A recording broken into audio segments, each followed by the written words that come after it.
தீபம் விளக்கேற்றும் எண்ணெய் ஒரு தெய்வீக அனுபவம்.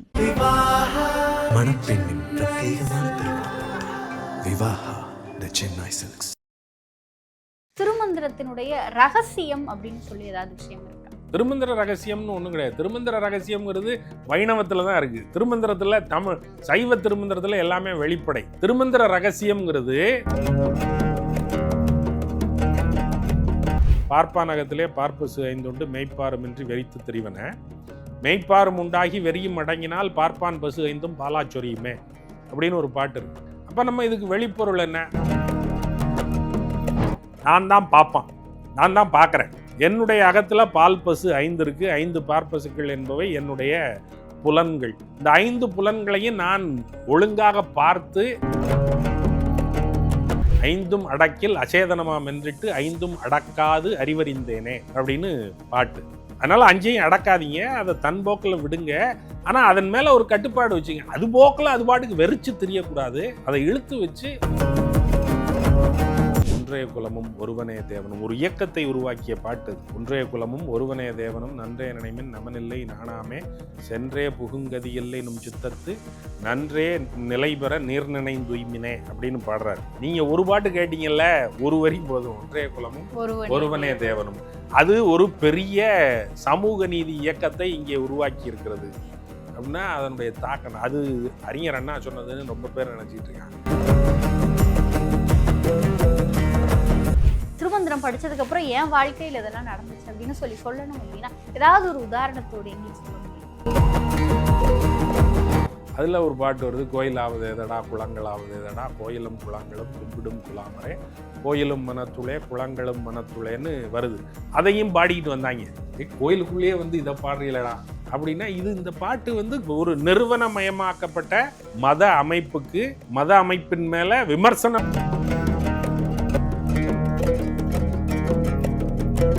ஐபிசி பக்தி நேயர்கள் அனைவருக்கும் அன்பு வணக்கம். திருமந்திரம் சார்ந்த நிறைய தகவல்களை நம்மோடு பகிர்ந்து கொள்வதற்கு திருமந்திரத்தில் முனைவர் பட்டம் ஆய்வு செய்தவர், அது மட்டும் இல்லாமல் ஒரு கல்லூரியினுடைய பேராசிரியராக இருக்கின்ற கரு ஆறுமுகத்தமிழன் ஐயா அவர்கள் இன்னைக்கு நம்ம கூட இணைந்திருக்கிறார்கள். சார் வணக்கம். சார் வணக்கம். பொதுவா திருமந்திரத்தினுடைய ரகசியம் அப்படின்னு சொல்லி ஏதாவது விஷயம் இருக்கா? திருமந்திர ரகசியம்னு ஒன்றும் கிடையாது. திருமந்திர ரகசியம்ங்கிறது வைணவத்தில் தான் இருக்குது. திருமந்திரத்தில் தமிழ் சைவ திருமந்திரத்தில் எல்லாமே வெளிப்படை.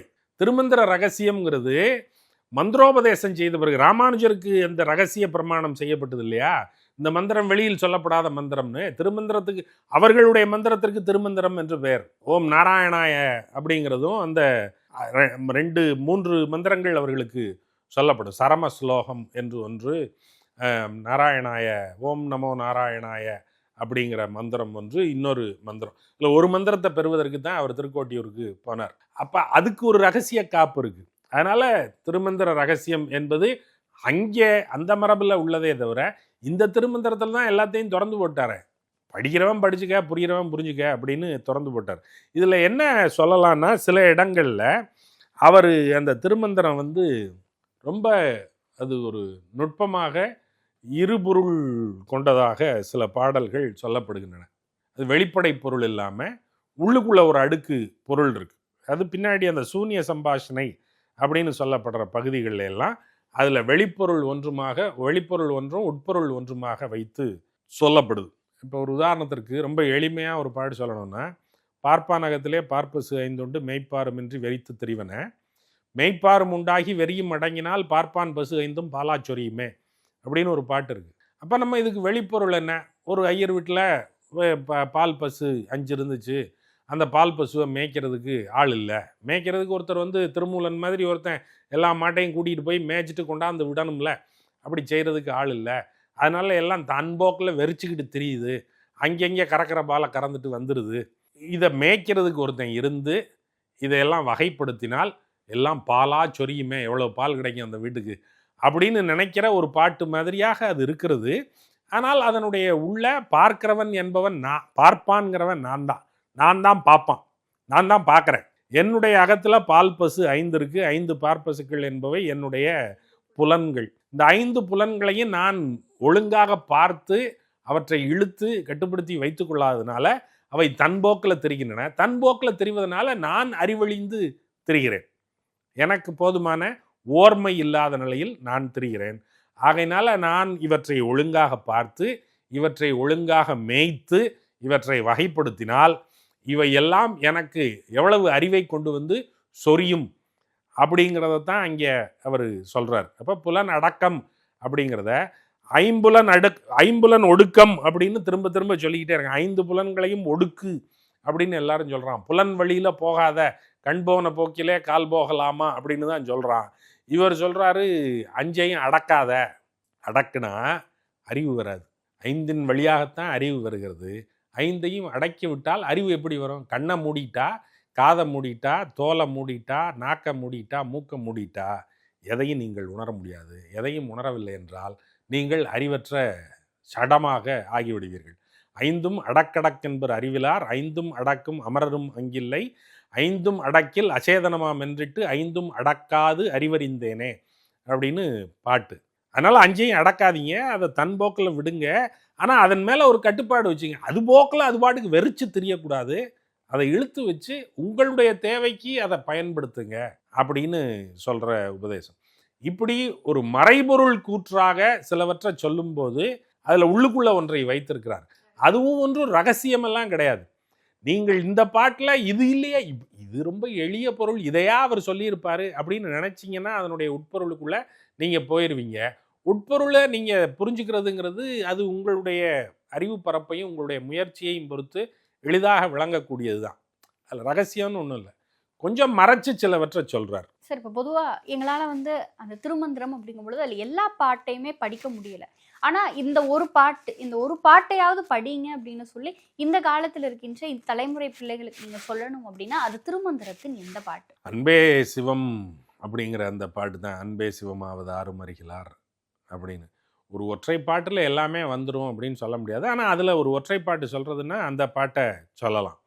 யாவர்க்குமாம் இறைவர்க்கு ஒரு பச்சிலை, யாவர்க்குமாம் உண்ணும்போது ஒரு கைப்பிடி, யாவர்க்குமாம் பசுவுக்கு ஒரு வாயுரை, யாவர்க்குமாம் பிறர்க்கு இன்னுரை தானே அப்படிங்கிற பாட்டும், ஒன்றைய குலமும் ஒருவனே தேவனும், ஒரு இயக்கத்தை உருவாக்கிய பாட்டு அது. ஒன்றைய குலமும் ஒருவனே தேவனும் நன்றே நினைமின் நமனில்லை நானாமே சென்றே புகுங்கதி இல்லை நும் சித்தத்து நன்றே நிலை பெற நீர் நினைந்துய்மினே அப்படின்னு பாடுறாரு. மீதி 3 வரி வேண்டாம், நீங்க ஒரு பாட்டு கேட்டீங்கல்ல, ஒரு வரி போதும். ஒன்றைய குலமும் ஒருவனே தேவனும். அது ஒரு பெரிய சமூக நீதி இயக்கத்தை இங்கே உருவாக்கி இருக்கிறது அப்படின்னா அதனுடைய தாக்கம். அது அறிஞர் அண்ணா சொன்னதுன்னு ரொம்ப பேர் நினைச்சிட்டு இருக்காங்க. அது திருமூலர் சொன்னது. ஒரு வரி ஒரு இயக்கத்தை உருவாக்கும். சார், இப்போ பொதுவாக எனக்கு உங்ககிட்ட கேட்கணும் அப்படின்னு தோன்ற விஷயம் என்ன அப்படின்னா, திருமந்திரத்தில் நீங்கள் முனைவர் பட்டம் வாங்கியிருக்கீங்க. ஒரு பல கட்ட ஆராய்ச்சி ஆய்வு அப்படிங்கிறது இப்போ வரைக்கும் உங்களுடைய இளமை பருவத்தில் துவங்கி இப்போ வரைக்கும் திருமந்திரத்தில் இருந்திருக்கு. அப்படிங்கும் பொழுது திருமந்திரம் உங்களுடைய வாழ்க்கையில் செய்த அதிசயம், திருமந்திரம் படித்ததுக்கப்புறம் என் வாழ்க்கையில் இதெல்லாம் நடந்துச்சு அப்படின்னு சொல்லணும் அப்படின்னா ஏதாவது ஒரு உதாரணத்தோடு எங்களுக்கு சொல்ல முடியுமா? நான் என்னுடைய இளமைங்கிறது ரொம்ப பக்தி பூர்வமானது. நான் காலையில் திருப்பள்ளி எழுச்சிக்கு கோயிலுக்கு போவேன்.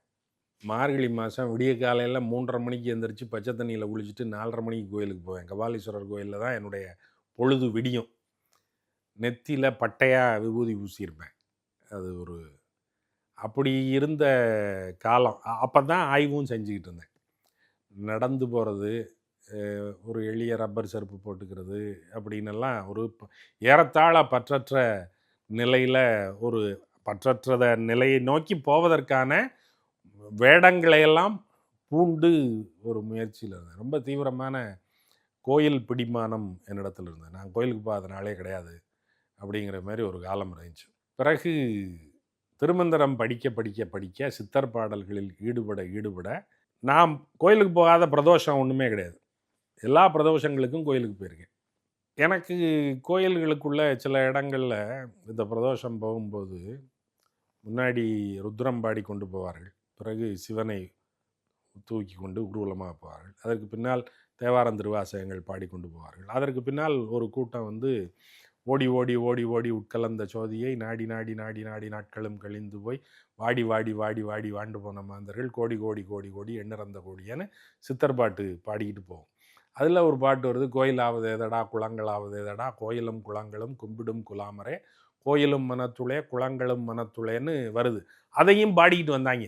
கோயிலுக்குள்ளேயே இதை பாடுறீங்களடா அப்படின்னா இது இந்த பாட்டு வந்து கோயில் மரபுக்கு, கோயில் வழிபாட்டு மரபு, ஒரு நிறுவனமயமாக்கப்பட்ட மத அமைப்புக்கு, மத அமைப்பின் மேலே விமர்சனம் வைக்கிற பாட்டாக அந்த பாட்டு வருகிறது. அப்போ அந்த சிவவாக்கியரை படித்த போதும் திருமூலரை படித்த போதும், ஒன்று உள்ளம்பெருங்கோயில் ஊனுடம்பு ஆலயம் அப்படின்னு படித்த போதும் இந்த தீவிரமான அந்த கோயில் ஈடுபாடு, கோயில் வழிபாடு சார்ந்த ஈடுபாடு அப்படிங்கிறது மாற்றம் பெற்று, விடுதலை என்பது அறிவினால் வரக்கூடியதே தவிர சடங்குகளின் வழியாக, வெறும் வழிபாட்டின் வழியாக வரக்கூடியதில்லை அப்படின்னு ஒரு கட்டத்தில் புரியுது. அதுதான் திருமந்திரம் செஞ்ச மாற்றம். சித்தர் பாடல்களும் திருமந்திரமும் என்னுடைய வாழ்வில் உருவாக்கிய மாற்றம் என்பது ரொம்ப இயல்பான நிறுவனமயப்பட்ட ஒரு மத வழிபட்ட, சமய வழிபட்ட, சமய வெறியெல்லாம் கிடையாது. எனக்கு ஒரு சமயம், எனக்கு ஒரு வழிபாட்டு முறை, சைவ அடிப்படை அப்படின்னு வந்த கட்டத்தை தாண்டி அது அல்ல, அதற்கு வெளியில் அதை தள்ளி நின்று பார்க்கறது அது விடுதலையை தராது. இது விடுதலையை தந்துருச்சா அப்போ நீங்கள் விடுதலை ஆயிட்டீங்களா அப்படின்னா அது இல்லை.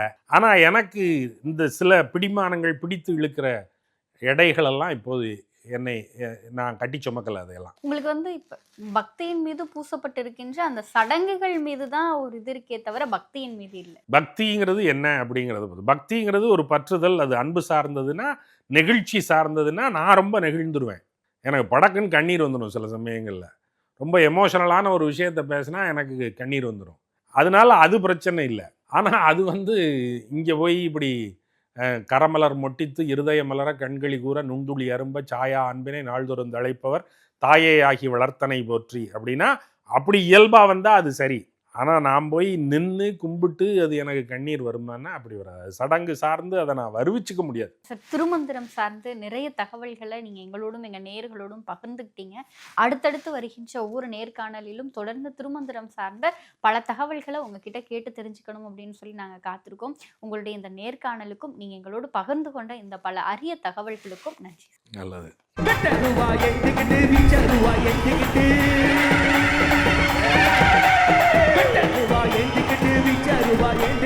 ஆடி வரா ஓடி வரா எந்த ஊரு கருப்பசாமி, ஆடி வரா ஓடி வரா எந்த ஊரு கருப்பசாமி, அங்கே கிடி மூடது கருப்பசாமி தங்க கலசம். தீபம் விளக்கேற்றும் எண்ணெய், ஒரு தெய்வீக அனுபவம். மணப்பெண்ணின் பிரத்யேகமான திருமணம். விவாஹா தி சென்னை சில்க்ஸ்.